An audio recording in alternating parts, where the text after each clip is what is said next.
It's a great location here. We're at what is known as the Old Stone Jug. Now, it's called that as a nickname. This is Niagara's original custom house. Now, this building, unlike the other custom house, like the one in Hamilton, this one was definitely built to impress. I mean, it's a massive structure, beautifully done. The architecture is absolutely amazing, and it sits here and rots. Now, the unfortunate thing for that is, I believe the last thing that was in this building was a police department, if I'm not mistaken.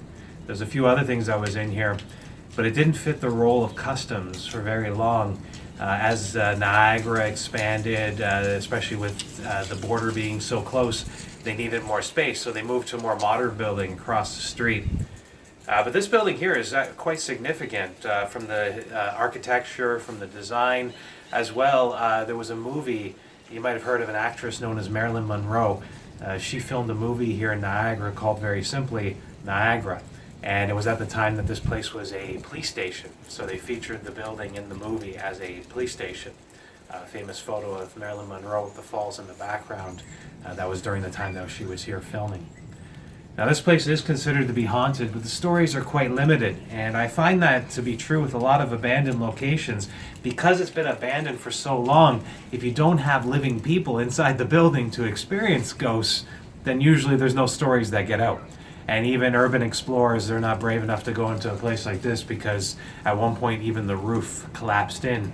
Now, I believe they have since corrected a lot of the issues with the building, the structure itself, to keep it standing. Hopefully they can repurpose it for something in the future.